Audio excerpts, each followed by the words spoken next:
माझा मालक सायको होता. सकाळी मालकीनबाई खोलीतून बाहेर पडायची तेव्हा कमरेवर हात ठेवून लंगडत लंगडत चालायची. मी तर मालकापासून दूरच राहायचे. पण एका रात्री मालकिनीची तब्येत खराब होती. मला 10,000 रुपये देत म्हणाली, आजची रात्र तू मला वाचव. मी 10,000 रुपये घेऊन माझ्या खिशात ठेवले आणि मालकिनीच्या जागेवर मी जाऊन झोपले. त्या रात्री माझ्या पायाखालची जमीनच सरकली. कारण मालकाने मालकीन समजून माझ्यासोबत मी कामात बिझी होते. जेव्हा माझी मालकीन सकाळी खोलीतून बाहेर आली तेव्हा ती आपल्या कमरेवर हात ठेवून थरथर कापत होती.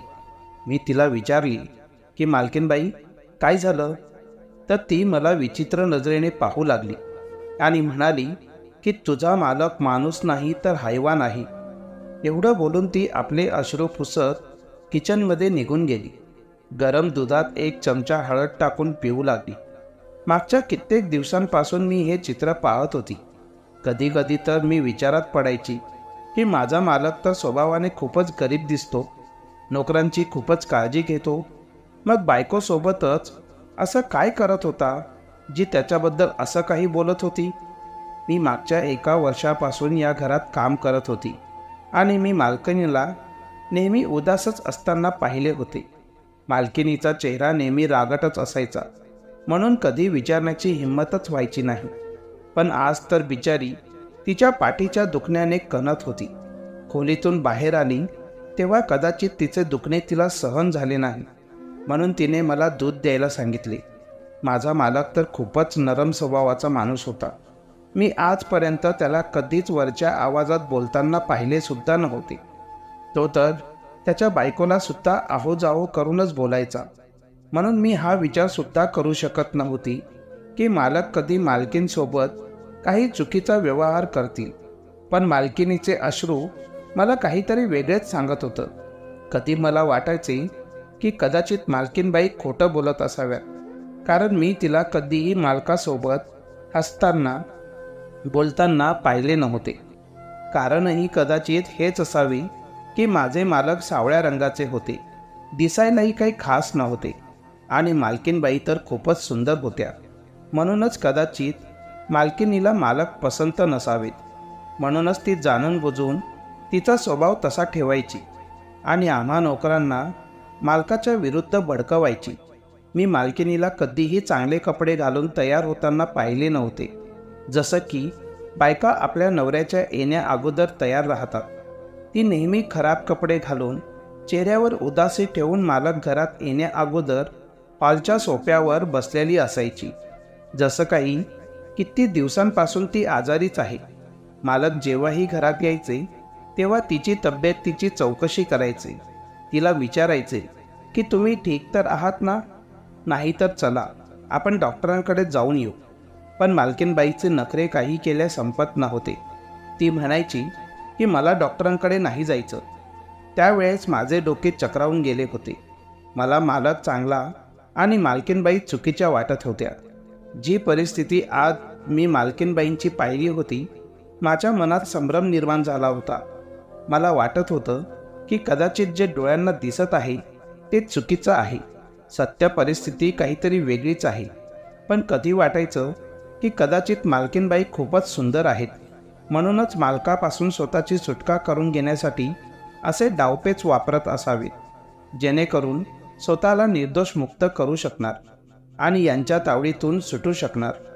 माहीत नाही का, पण मला मालक आणि मालकींच्या वैयक्तिक आयुष्यात डोकावण्याची इच्छा निर्माण झाली होती. मी आता ही गोष्ट नोट करू लागली होती की सकाळी जेव्हा मी कामावर यायची त्यावेळेस मालकीन तिच्या खोलीतून बाहेर पडायची आणि नेहमी तिचे हात तिच्या कमरेवर असायचे. तिच्याकडे पाहून असंच वाटायचं की जसं रात्रभर मालकाने मालकिनीला सहन न होणारा त्रास दिला असावा. तिच्या चेहऱ्यावर मला नेहमीच उदासीच दिसायची आणि जेव्हा मालक बाहेर पडायचे तेव्हा मालक मात्र खूप खुश आणि आनंदात असायचे. त्यांच्या चेहऱ्यावर एक वेगळीच रोनक असायची. ते जसेही बाहेर यायचे तेव्हा नोकरांना पराठे बनवायला सांगायचे आणि भरपेट नाश्ताही करायचे आणि त्यांच्या कामावर निघून जायचे. पण मालकीनबाई फक्त 1 ग्लास गरम दुधात थोडीशी हळद टाकून प्यायच्या आणि त्या दरम्यान त्यांच्या डोळ्यातून अश्रू यायचे. गोष्ट फक्त इथेच थांबली नव्हती. एकदा जे मी माझ्या डोळ्यांनी पाहिले, माझ्या पायाखालची जमीनच सरकली. मी नुकतीच कामावर आली होती तेव्हा मला मालकिनीचा रडण्याचा आवाज ऐकू आला. मी पाहिले की मालकीन पळतच त्यांच्या खोलीतून बाहेर आल्या, पण मला समोर पाहून ती तिथून निघून गेली. तिचे केस पूर्णपणे विस्कळलेले होते, चेहऱ्याने परेशान दिसत होती. मला पाहून पटकन त्यांनी त्यांचे अश्रू पुसले आणि मग वरचा जिना चढण्या अगोदर मला सांगू लागली की जर तो हैवान माणूस माझ्याबद्दल काही विचारेल तर त्याला सांगायचे की मी घरी नाहीये, कुठेतरी बाहेर गेलेली आहे. खबरदार जर तू हे सांगितलंस की मी वर लपलेली आहे.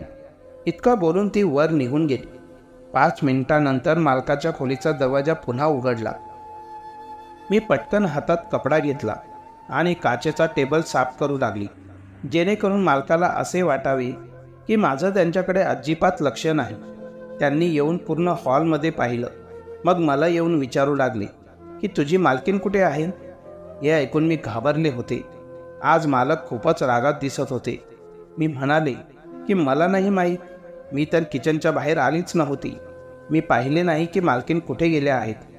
मी त्यांच्यासोबत खोटं बोलले होते म्हणून सारखी सारखी नजर चोरत होती.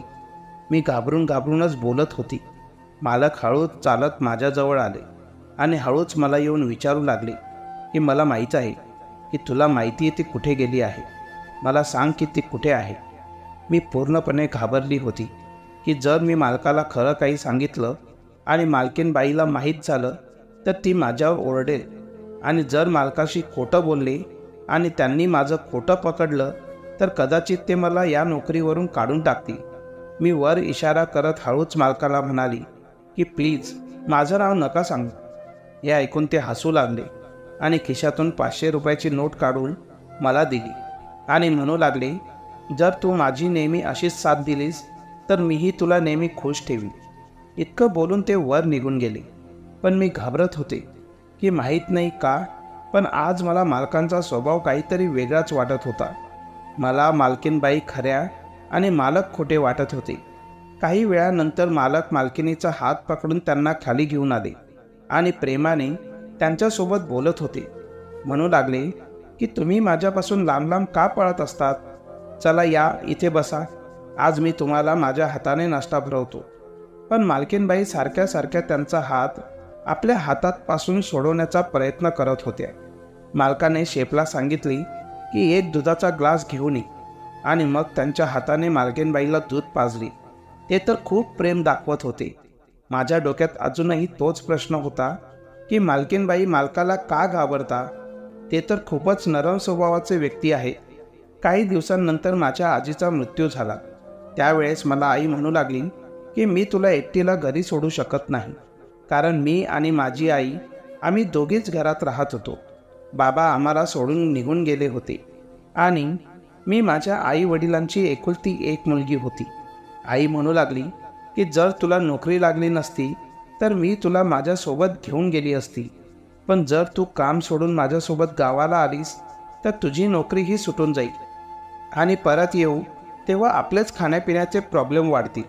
मी आईला विचारले की मग मी एकटी कुठे राहू. माझ्या आईने मालकीनसोबत बोलणे केले की जोपर्यंत मी गावाला जाऊन परत येत नाही तोपर्यंत माझ्या मुलीला तुम्ही तुमच्याकडे राहू द्या. माझ्या मालकिनीलाही काहीच आक्षेप नव्हता. मी आता मालकीनजवळच राहू लागली होती. या अगोदर तर मी सकाळपासून ते संध्याकाळपर्यंत ड्युटी करत होती, पण आता 24 तास मी याच घरात राहू लागली होती. बाकीचे नोकर आपापल्या घरी निघून जात होते. फक्त मीच मालकिनीच्या घरात राहू लागली होती. एके दिवशी जेव्हा जेवणाची वेळ झाली तेव्हा गरमागरम जेवण बनवून मालकाच्या समोर ठेवले, पण मालकीनबाई खोलीतून बाहेर आल्या नव्हत्या. बराच वेळ खुर्चीवर बसून मालकीनबाईंची वाट पाहत होते. ते सारखे घड्याळकडे बघत होते आणि मग म्हणू लागले की जाऊन आपल्या मालकीनबाईंना बोलावून घेऊन ये, जेवण थंड होत आहे. मी पटकन होकारार्थी मान हलवली आणि त्यांना बोलवायला निघून गेली.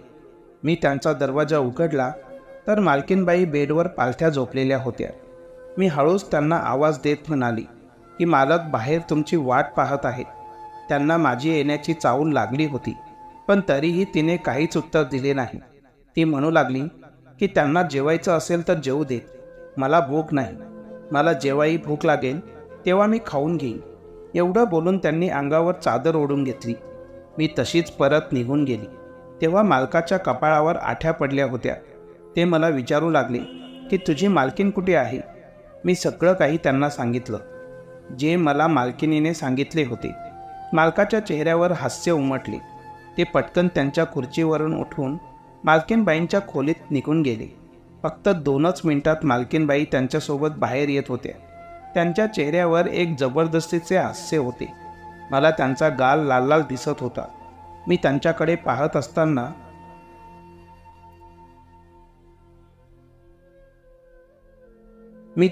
पाहत असताना पाहून मालकीन मला पटकन म्हणू लागल्या की माझं तोंड काय पाहत बसली आहेस, माझ्यासाठी ताट कर. मी पटकन त्यांच्यासाठी ताट लावला. 2 घास खाऊन त्या पुन्हा त्यांच्या खोलीत निघून गेल्या होत्या. मला तर मालकीनबाईंचं वागणं काहीच समजत नव्हतं की एवढं सगळं झाल्यानंतरही इतकी ॲक्टिंग करण्याची काय गरज होती. मालक आणि मालकींच्या जेवणानंतर जे काही जेवण वाचले होते ते मी खाऊन घेतले आणि मग भांडी साफ करता करता मला बराच वेळ झालेला होता, कारण मी पूर्ण किचनही साफ केले होते. सर्व काम झाल्यावर जेव्हा मी किचन आणि हॉलची लाईट बंद करून माझ्या खोलीत जाऊ लागली तेव्हा एका क्षणासाठी माझे पाऊल जागेवरच थांबले, कारण त्या शांत घरात मला मालकिनीचा रडण्याचा आवाज ऐकू लागला होता. माझ्याही मनात उत्सुकता निर्माण झाली होती की जाऊन पाहूया की मालकीनबाई रात्रीच्या या वेळेस रडत का आहेत. मी माझ्या मनाला पटत नव्हते की या वेळेला कुणाच्या खोलीत जाऊन डोकावणे अजिबात चांगली सवय नाही. पण पुढच्या क्षणी जो काही आवाज मला ऐकू आला त्याने माझ्या मनात आणखीन उत्सुकता निर्माण झाली होती. इच्छा नसतानाही माझे पाऊल मालकिनीच्या खोलीकडे वळाले होते. मी हळूहळू पावलांनी चालत मालकिनीच्या खोलीच्या बाहेर आले तर दरवाजा आतून लॉक होता. मी खिडकीतून पाहण्याचा प्रयत्न केला, पण जशी मी खिडकीच्या जवळ आली तर आतून मला मालकिनीचा आवाज आणखीन मोठ्याने येऊ लागला. ती रडत होती, पण मालक मात्र तिला प्रेमाने सांगत होते की किती वेळा मी तुला सांगितलं आहे की पोट भरून जेवण करून घेत जा, नाहीतर तुला असाच त्रास होतो. तू सगळ्यांसमोर माझी इन्सल्ट करतेस, माझी कोणतीही काळजी घेत नाहीस. किती वेळा सांगितलं आहे की या खोलीमध्ये जे काही माझ्यासोबत करायचं असेल ते करून घे, पण बाहेर लोकांसमोर आणि नातेवाईकांसमोर माझी इज्जत घालवू नकोस. जे मी सांगतो तेच करत जा, पण माहीत नाही तुला माझी कोणतीही गोष्ट ऐकून घ्यायची नाही. मालक खूप नम्रपणे आणि प्रेमाने मालकीनबाईंना समजावत होते, पण उलट मालकीनबाईंचा रडण्याचा आवाज आणखीन मोठ्याने येऊ लागला होता. खिडकी आतून बंद होती, म्हणून मी तिला उघडून आत पाहू शकत नव्हती.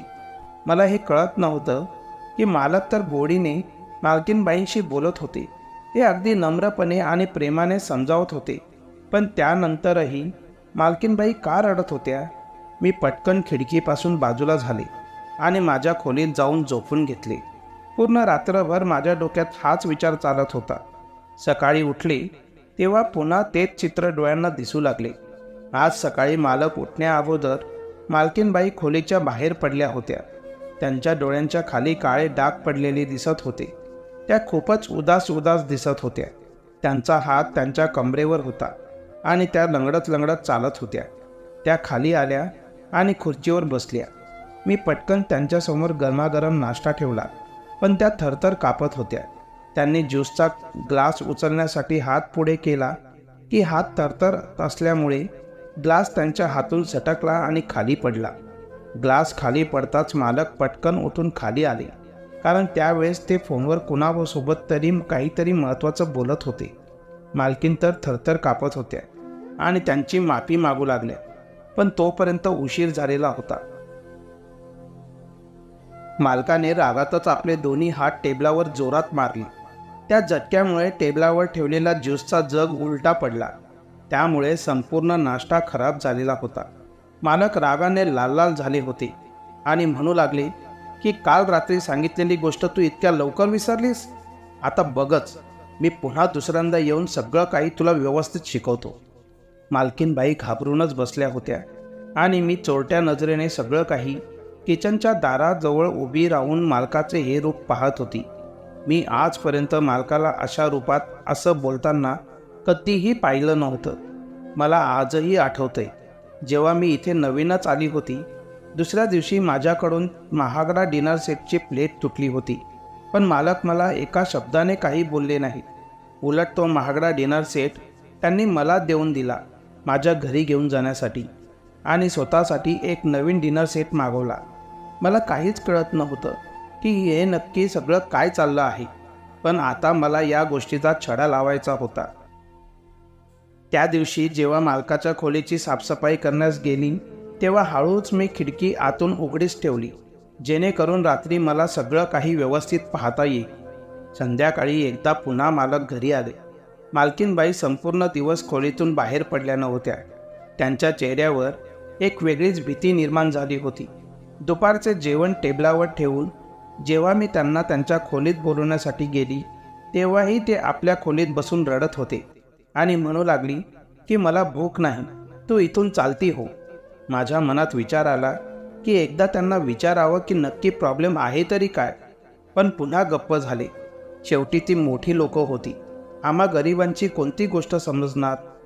त्या रात्री जेव्हा मालक आणि मालकीनी खोलीत गेल्या, तेव्हा मी पूर्ण घरातील काम करून लाईट ऑफ करून त्या खिडकीजवळ आले होते. मी हळूच खिडकी उघडून पाहिली. जेव्हा आतले दृश्य पाहिले, तेव्हा माझ्या पायाखालची जमीनच सरकली होती. मालक हैवान बनून सोफ्यावर बसलेला होता. त्यांच्या हातामध्ये पट्टा होता आणि ते मालकीनबाईकडून एक गोष्टीचा हिशोब मागत होते. म्हणू लागला की जेव्हा मी 1:30 वाजता कॉल केला होता, तेव्हा तू कॉल उचलण्यात उशीर का केलास? मालकीन म्हणू लागली की मी वॉशरूममध्ये होती, मोबाईलचा आवाज माझ्यापर्यंत पोहोचलाच नाही. पुढच्या क्षणी मालकाने पट्ट्याने मालकीनबाईंच्या पायावर मारणे सुरू केले. म्हणू लागले की खोटं बोलतेस, नक्कीच कुणासोबत तरी बोलण्यामध्ये मग्न झाली असशील, तेव्हाच माझ्या कॉलकडे लक्ष गेले नाही. मालकीन रडून म्हणू लागली की असं काहीही नाही. मालक त्यांचे वागणे खूप गोड ठेवत होता, पण तो आज माझ्या मालकिनीचा छळ करत होता. तो हसतच मालकीनबाईंना पाहत होता आणि ती रडत होती, आणि इथे मी बाहेर उभी राहून थरथर कापू लागली होती. माझा मालक खरंच वेडा होता का? मी बाहेर उभी राहून थरथरत होते. दुसऱ्या दिवशी जेव्हा मालक कामावर निघून गेले, तेव्हा मी सरळ मालकीनबाईंच्या खोलीत निघून आली. त्या अजूनही बेडवरच झोपलेल्या होत्या. मी त्यांचा चेहरा पाहिला तेव्हा माझंही मन दुखू लागले, कारण त्यांच्या चेहऱ्यावर लाल निशाण झाले होते, जणू काही त्यांना सिगरेटचे चटके त्यांच्या गालावर लावलेले असावेत. समोरचं दृश्य पाहून माझं मन आतल्या आत खूप रडू लागलं होतं. मी मालकीनबाईंच्या जवळ गेली आणि म्हणू लागली की मालकीनबाई, मी रात्री तुमच्या खोलीतून येणारा आवाज ऐकला होता. मी तुमची काही मदत करू शकते का? मला तुमची मैत्रीण समजून सगळं काही सांगू शकता. तर मालकीनबाई रडू लागल्या आणि रडत रडत मला म्हणू लागल्या की मालक एक मानसिक रुग्ण आहेत. ते मला सांगत होते की तू माझ्यावर अजिबात प्रेम करत नाहीस, कारण तू दिसायला खूपच सुंदर आहेस आणि मी कुरूप आहे, म्हणूनच तू माझी फसवणूक करत आहेस. सुरुवातीला त्यांचं माझ्यावर खूप प्रेम होतं, पण जसजसा काळ बदलू लागला तसतसे ते बदलू लागले. ते रोज रात्री येतात आणि माझा खूप छळ करतात. विचित्र कामं करायला सांगतात. मला एका पायावर उभं करतात, तर कधी म्हणतात की या काचेवर चालून दाखव. जर नाही ऐकले तर खूप मारतात, आणि जर माझ्याकडून काही चूक झाली तर माझ्या हातापायांवर चटके देतात. मला कळत नाही आहे की मी या माणसापासून माझी स्वतःची सुटका कशी करून घेऊ.